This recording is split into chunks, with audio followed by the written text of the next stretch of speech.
What is up, YouTube? So, I was scrolling through my feed today and I found an interesting Wade Wilson video and I figured we'd react to it together. Now, the name of this video is Wade Wilson Really Innocent? Question mark. New evidence revealed. Now, this video is from 2 weeks ago and it's from Dark Clue Chronicles. They have 3.17k subscribers, and if this video is out, it means I liked it. So go ahead and subscribe to them. Now let's go ahead and get right into this reaction. This should be something different. I'm curious to see what he has to say. I watched the first like 30 seconds. It had high production value. So let's go. Wade Wilson is innocent. That's what they say on the internet. Many women consider Wade innocent. They're blinded. They like Wade. They see him as a handsome man. Are there many comments that he went through a glow-up? You seem unrealistic, but Wade has a very stimulating effect on women. Who is Wade Wilson? Wade Wilson was born on May 20th, 1994. His biological parents were 14 or 15 years old when they found out about the pregnancy. Steve and Candace Wilson went to the same church as his biological parents. Wade Wilson was adopted as a child at birth. The road to prison was not so easy, as I will tell you. Wilson was raised in Tallahassee, Florida. Wade was a happy child who loved his parents. He became delusional when he became addicted to drugs. Wade did well in school, getting A, B, C grades, and was a great athlete.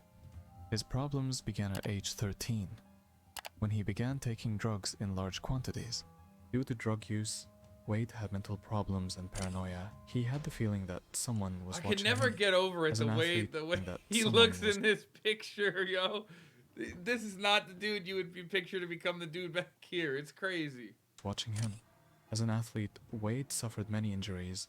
He was also involved in many car accidents, which could have affected his mental health. In prison documents, we can read that he was diagnosed with depression, anxiety, and schizoaffective personality disorder. He had a hard time in prison. Many times he had another fight, which could also have affected his health and development. Dr. Eisenstein stated that Wade has a significant impairment of the frontal lobe, which affects executive function. The frontal lobe is responsible for impulse control, organization, problem solving, emotion regulation, and motor skills. I want to just say real quick, I have that too, from an injury when I was like, 16? So yeah, I could give you kind of a good perspective on this.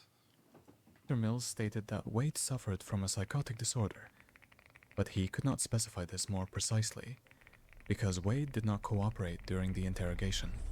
With Wilson's criminal past, many people forget that Wade... Now, does that sound like somebody who's innocent?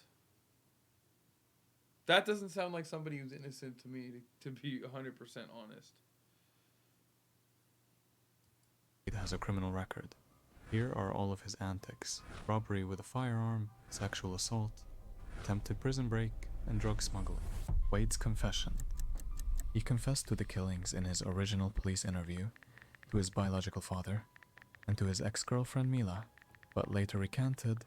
His biological father testified against him at trial and noted that Wade told him of the killings. He was excited. He wanted me to feel the same way he did. He would do it again. He is exactly where he belongs, in custody.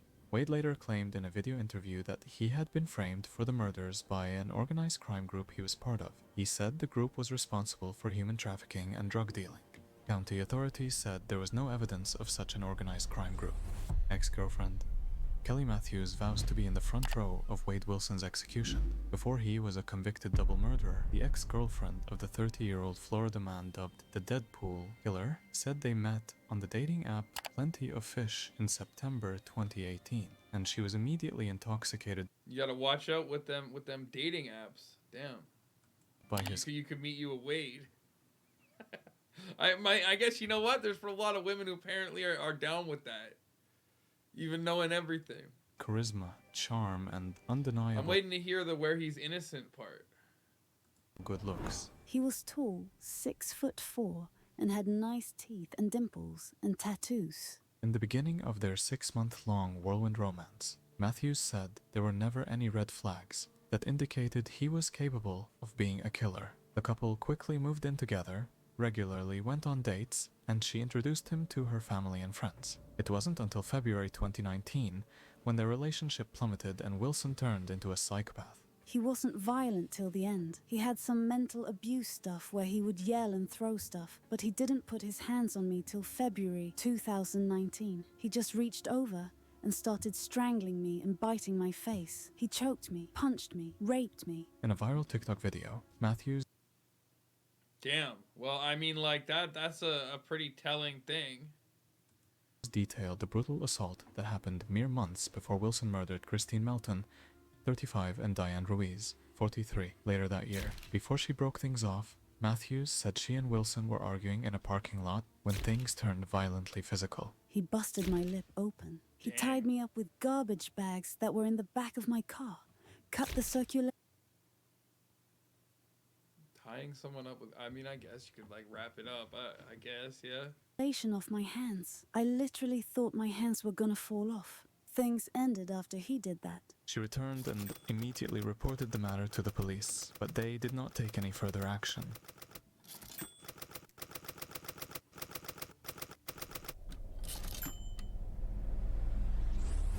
Mila. Knew that you were gonna do that to me one day. Mila, I was never gonna do that to you, babe.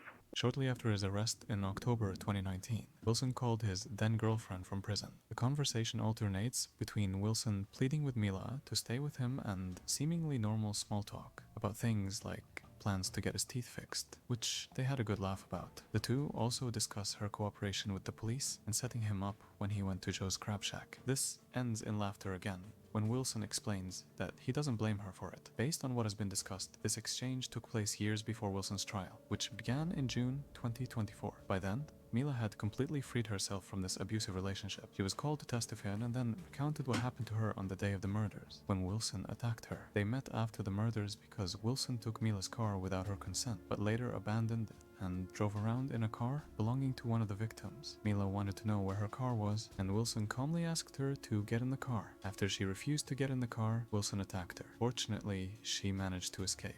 He opens the car door, obviously forgets to put it in park. The car starts to roll forward. He tackles me to the ground. The car grazes both of our legs and I'm pummeled to the ground. Wade Wilson's victims. Christine Melton grew up in Illinois and moved to Cape Coral with a friend, where she worked as a waitress. She had a cat and lived in a two-family home in Cape Coral. Melton's cousin, Samantha Katumer, testified that Melton was a brilliant godmother to her child, making everyone feel safe and understood. Wilson met Melton at a live music bar. Diane Ruiz, 43, was described as caring and hardworking. Ruiz Where are we gonna get to the part about Wade Wilson actually being innocent? What's going on with all this? was the mother of two sons, Brandon Queller, 29, and Zane Romero, 19. Romero testified that his mother's death came just days before he made his debut in the high school marching band, which she was very excited about. She worked as a bartender at the Moose Lodge in Cape Coral and never missed a shift in 5 years. Ruiz was on her way to work the 10 a.m. shift when she met Wilson. Day of the murders. Two women from Cape Coral, Florida, were brutally murdered. Christine Melton, 35, was strangled to death as she slept in her bed. Hours later, Diane Ruiz, 43, was strangled, beaten, pushed out of her car, and run over multiple times. On October the 7th, 2019, Wilson met Christine Melton, 35, and her friend Stephanie Sailors at Buddha Live, a bar in Fort Myers. After the bar closed, Wilson and the two women went to Jason Shepard's house, where they spent several hours before leaving in the morning. Wilson, Melton, and Sailors then went to Melton's home in Cape Coral. After Sailors left, Wilson strangled Melton to death as she slept in her bed and stole her car. Moments later, Wilson saw 43-year-old Diane Ruiz walking down a Cape Coral street, asked her for directions to a nearby school, and lured her into his car. When Ruiz tried to get out of the car, Wilson attacked her, beating and choking her before pushing her out of the car and running over her 10 to 20 times. After the murders, Wilson called his biological father, Stephen Testaseca, several times, confessing and recounting the gruesome details of his crimes. The next day, 25-year-old Wade Wilson was arrested and charged with the murders of both women. 5 years later, Wilson went on trial for the murders. A Lee County jury found him guilty on June 12, 2024, and recommended the death penalty for each count. Trial court judge Nicholas Thompson imposed 2 death sentences on August 27, 2024. What's next for Wade Wilson? Wilson was back in court 29, 2 days after receiving 2 death sentences for the murders of Melton and Ruiz, to resolve unrelated drug and attempted escape charges he racked up while in custody in the Lee County Jail. His move to death row was on hold while the criminal charges he accumulated in jail were pending. As part of a plea agreement, Wilson pleaded no contest to charges of attempted trafficking in amphetamine or methamphetamine. Well, no shit. He's on death row. Why? It wouldn't even matter. If he could get the max for the issue, like it would really not matter in his position. Between 28 and 200 grams and conspiracy to traffic in amphetamine or methamphetamine. He received a 12-year sentence to run concurrent. The funny thing is, if he got caught that time, I'm almost willing to bet he got it in at least a few times. He got himself some shit in a few times. And that's where you get him, like, rambling from. He's probably smoking meth in his cell. To the death sentences. Charges related to the escape attempt were dropped. Just after 1:30 a.m. the next morning, Wilson was transferred from the Lee County Jail to Florida's death row, Union Correctional Institution. Petition and donations. After all these events, it is a shock that people consider Wade innocent. All evidence points to him. He has confessed to his crimes many times. Despite everything, people want to save him. Positive comment. The thing is it's like he says a gang set him up, right? But then how did he know all of the specific information of what happened when he admitted to it? You know what I'm saying? That doesn't sound like a setup. Unless they forced you to admit to it, which you were like in jail, like already locked up talking to your dad. So it's crazy. I don't understand that. About him are not everything. Fundraisers have been created. Not all are active, but those that are collect a huge amount of money, almost $100,000. The petition in Wade's case was written by over 25,000 people from all over the world. It is a shock to me how many people have their eyes closed in this case and defend the murderer. What do you think about it? Was Wade framed? Is he innocent? Write in the comments. We will make part 2. Can Wade be acquitted? Capital cases are automatically appealed to the Florida Supreme Court. If the Florida Supreme Court affirms the defendant's conviction and sentence, most defendants will ask the United States Supreme Court to review the case, according to the Florida Attorney General's office. This is known as a petition for writ of certiorari. Most capital defendants continue to pursue their cases in court, even after losing their direct and discretionary appeals. Discretionary appeals can be filed before cases even go to trial. They involve issues that may arise during or before the trial. If Wilson loses all appeals and is denied executive clemency by the governor, he can be executed once the governor issues a death warrant. The process can take years. Tommy Zeigler has been on Florida's death row since 1976. Damn. That's 48 years. Damn. God damn, bro. In 2020, the national average time from sentencing to execution was 227 months. Well, that's insane.